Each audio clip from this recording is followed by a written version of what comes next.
नमस्कार दोस्तों, मैं लालजी राम मीना। आज हम मध्य प्रदेश के बैतूल जिले के अंतर्गत सामान्य ज्ञान की जानकारी प्राप्त कर रहे हैं। मध्य प्रदेश में बैतूल जिला एक महत्वपूर्ण जिला है। इससे संबंधित भी कुछ प्रश्न बनते हैं। यह प्रश्न सामान्य ज्ञान के अंतर्गत महत्वपूर्ण भूमिका निभाते हैं। अगर आपको हमारा वीडियो अच्छा लगे तो लाइक कीजिए, शेयर कीजिए और सब्सक्राइब कीजिए। बैतूल जिला मध्य प्रदेश के नर्मदापुरम, जो कि होशंगाबाद जिला पूर्ण नाम था, संभाग के अंतर्गत आता है। बैतूल जिले का कुल क्षेत्रफल 10,043 वर्ग किलोमीटर है, जिसमें से 9,941 वर्ग किलोमीटर ग्रामीण क्षेत्र और 101 वर्ग किलोमीटर शहरी क्षेत्र है, यानी इसका शहरी क्षेत्र बहुत कम है।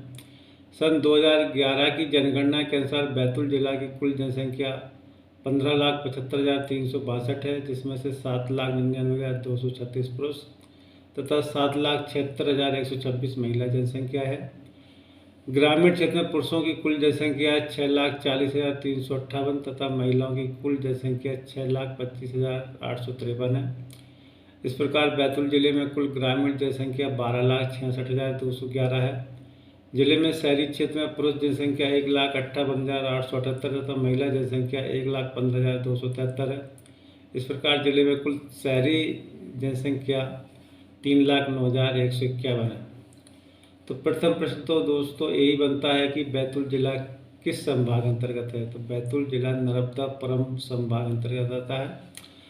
नर्मदापुरम का प्राचीन नाम होशंगाबाद था, जिसको वर्तमान में बदलकर नर्मदापुरम कर दिया गया।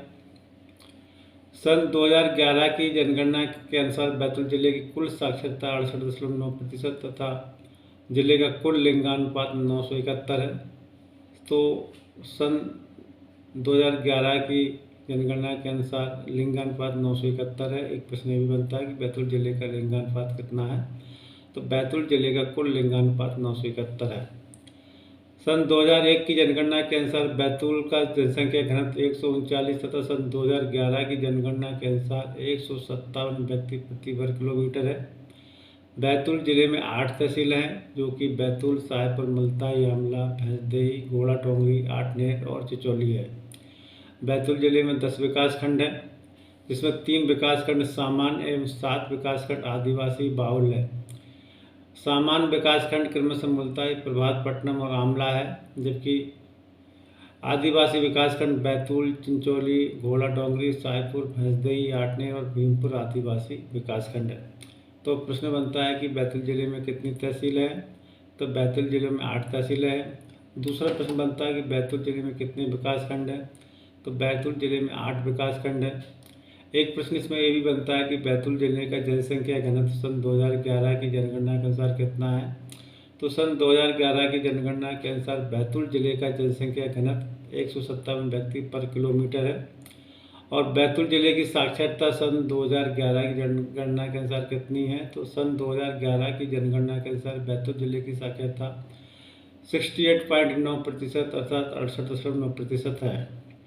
और बैतूल जिले का लिंगानुपात कितना है। तो सन 2011 की जनगणना के अनुसार बैतूल जिले का लिंगानुपात 971 है। कुल मिलाकर इतने प्रश्न इस प्रकार से बनते हैं।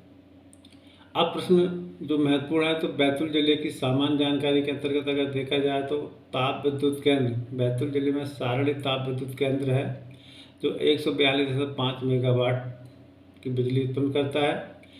सबसे महत्वपूर्ण प्रश्न है, इस सारणी ताप विद्युत केंद्र सामान्यतः पूछा जाता है। तो सारणी ताप विद्युत केंद्र किस जिले में स्थित है या कहाँ पर स्थित है, मध्य प्रदेश में कहाँ पर स्थित है, इस प्रकार का प्रश्न पूछा जाता है। तो बैतूल जिले में सारणी ताप विद्युत केंद्र है। सीधा सा प्रश्न है कि सारणी ताप विद्युत केंद्र बैतूल जिले में स्थित है। छावनी आमला में वायुसेना की सैनिक छावनी है। आमला तहसील और विकासखंड है।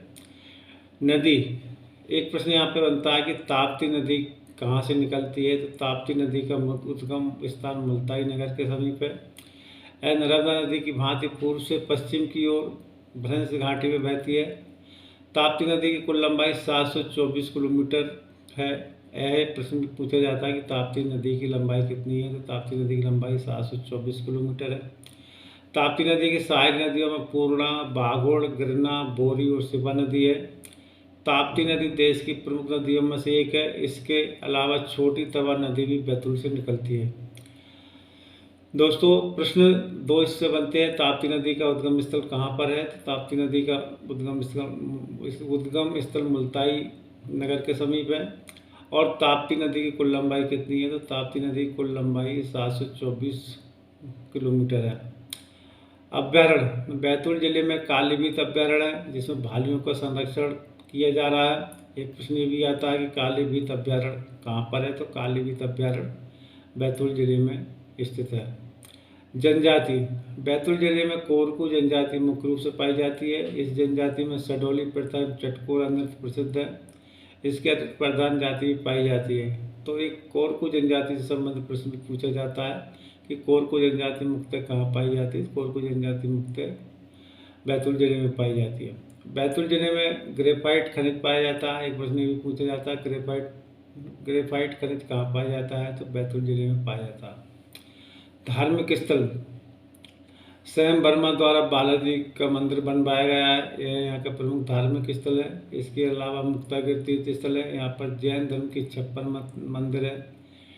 इसके अतिरिक्त ताप्ती कुंड, भैंसदेही का शिव मंदिर, सलाजपुर के गुरु साहब की समाधि प्रमुख है। तो ये धार्मिक स्थल के बारे में प्रश्न पूछा जाता है कि बालाजी मंदिर मध्य प्रदेश में कहाँ है? तो बालाजी मंदिर बैतूल में स्थित है। और मुक्तागिर तीर्थ स्थल कहाँ है? तो मुक्तागिर तीर्थ स्थल बैतूल में स्थित है। ये प्रश्न संबंधित है। मिट्टी, बैतूल जिले में छिछली काली मिट्टी पाई जाती है जिसमें लोहा, चूना, अम्लीय HCl में घुलनशील तत्व होता है। इस मिट्टी में फास्फोरस, नाइट्रोजन जैव तत्व की कमी पाई जाती है। इसकी प्रकृति अम्लीय होती है। गेहूँ एवं चावल के लिए मिट्टी उपयुक्त पाई जाती है। सामान्यतः प्रश्न पूछा जाता है बैतूल में कौन सी मिट्टी पाई जाती है? तो बैतूल जिले में छिछली काली मिट्टी पाई जाती है। शिल्पकला, बैतूल जिले में काष्ठ शिल्पकला पाई जाती है। बैतूल की जनजातियों में काष्ठ शिल्प की अपनी मौलिक परंपरा है जिनमें गोंडों और कोरकुओं की लकड़ियों के पारंपरिक दरवाजे, कोरकुओं का मंडी यानी लकड़ी के मृतक स्मृति मंडो यानी लकड़ी के मृतक स्मृति फलक और भारियों का विवाह स्तंभ या कलात्मक रोहन है। इसके अतिरिक्त मिट्टी शिल्पकला पाई जाती है। एक प्रश्न भी आता है कि मंडो क्या है? मंडो कहाँ बनता है? तो मंडो बैतूल जिले में लकड़ी के मृतक फलक द्वारा बनाया जाता है। पर्यटन स्थल, इससे भी प्रश्न पूछे जाते हैं। बैतूल जिले में दूल्हा, दरगाह, ताप्ती, गोमुख एवं खामला पर्यटन स्थल है। खामला बैतूल जिले में सतपुड़ा की सबसे ऊंची चोटी है। इसे कुकरू खामला के नाम से भी जाना जाता है। कुकरू काफ़ी उत्पादन हेतु प्रसिद्ध है। यहाँ पर Satpura tiger reserve, Melghat tiger reserve, Tapti नदी का उद्गम स्थान, परसडोह बांध प्रमुख पर्यटन स्थल है। एक प्रश्न आता है कि बैतूल से कौन सा मार्ग गुजरता है? तो बैतूल से NH69 यानी 69 मार्ग गुजरता है। फसल, बैतूल की धान ज्वार प्रमुख फसल है। कारखाना, बैतूल में घड़ी बनाने का एकमात्र कारखाना है। एक प्रश्न सामान्य आता है कि मध्य प्रदेश में घड़ी बनाने का कारखाना कहाँ है? तो बैतूल में घड़ी बनाने का कारखाना है। ये तो दोस्तों सामान्य जानकारी से संबंधित प्रश्न निकलते हैं। अब मध्य प्रदेश में बैतूल जिले में स्वाधीनता की पृष्ठभूमि से संबंधित हम देखेंगे। मध्य प्रदेश में वनवासी बहुल अंचलों में स्वतंत्रता संग्राम की ज्वाला को धधकाकर समूचे राष्ट्र को प्रेरित करने का जो अद्भुत कार्य किया गया वह बैतूल जिले के इतिहास का गौरवशाली अध्याय है। संघर्षों के ऐसे पावन स्थलों में बैतूल जिले का घोड़ा डोंगरी अग्र स्थान रहा है। घोड़ा डोंगरी से संबंधित प्रश्न पूछा जाता है तो घोड़ा डोंगरी बैतूल जिले में स्थित है।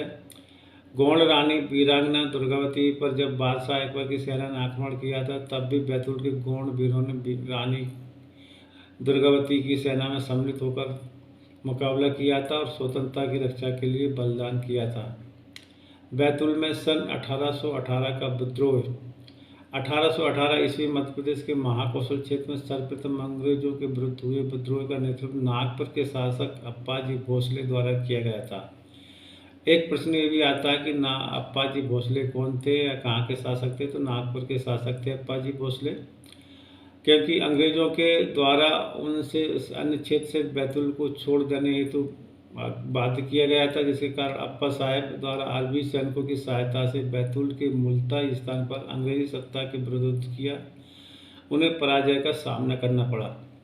सन 1818 में लॉर्ड हेस्टिंग्स के काल में अंग्रेजों ने मराठा शक्ति का लगभग पूर्णतः कुचल दिया था, जिसके कारण मराठों के अधिकार वाले बैतूल सहित मध्य प्रदेश के विभिन्न भाग भी अंग्रेजों के हाथ में आ गए थे। अंग्रेजों ने नए प्रकार की भूमि व्यवस्था लागू की तथा क्षेत्रों के लोगों के साथ निष्ठुरता का व्यवहार किया गया। बढ़ी हुई मालगुजारी चुकाना आदिवासी किसानों को असंभव हो गया तथा ब्रिटिश अधिकारियों ने अत्याचार करना शुरू कर दिया, जिसके फलस्वरूप आम जनता में भीषण असंतोष उत्पन्न हुआ। नागपुर के पूर्व शासक अप्पाजी भोसले सन 1818 की पराजय के बाद सन 1820 के आसपास बैतूल जिले में पुनः मुल्ताई के पास ही अंग्रेजों से आखिरी टक्कर ली, लेकिन उनका प्रयास सफल नहीं हो सका। अप्पाजी भोसले से संबंधित प्रश्न आता है दोस्तों। सन 1818 की उन्होंने लड़ाई लड़ी अंग्रेजों से और उसके बाद सन 1820 की लड़ाई लड़ी और ये लड़ाई बैतूल जिले में मुल्ताई नामक स्थान पर लड़ाई गई। मुल्ताई वर्तमान में तहसील है। बैतूल में सन 1842 का विद्रोह। बैतूल की धरती पर विद्रोह की दूसरी ज्वाला सन 1840 से 1842 में दस्तकी, लेकिन आपसी एकता का अभाव तथा अंग्रेजों की दमनकारी नीति तथा उनकी सैन्य शक्ति के कारण विद्रोह ये सफल नहीं हो सका। सन 1857 का प्रथम स्वतंत्रता संग्राम। सन 1857 के प्रथम स्वतंत्रता संग्राम के फलस्वरूप राष्ट्रीय आंदोलन की पृष्ठभूमि मध्य प्रदेश के साथ साथ बैतूल में भी तैयार हो चुकी थी।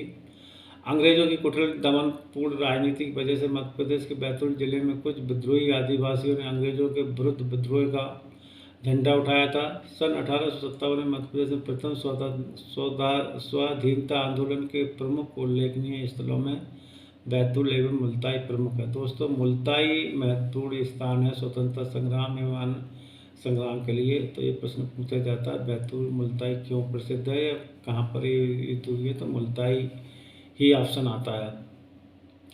सन 1857 की क्रांति में अनेक सेनानियों ने अंग्रेजों के विरुद्ध अपने असंतोष को खुलकर अभिव्यक्त किया। इस संघर्ष में अनेक व्यक्तियों आदिवासियों के साथ काफ़ी लंबी लड़ाई लड़ते रहे। सन 1922 का प्रथम स्वतंत्रता संग्राम। सन 1922 के प्रथम स्वतंत्रता संग्राम में घोड़ा डोंगरी के आदिवासियों ने नमक आंदोलन महत्वपूर्ण भूमिका निभाई। नमक आदिवासी बहुल बैतूल जिला आंदोलन का प्रमुख था।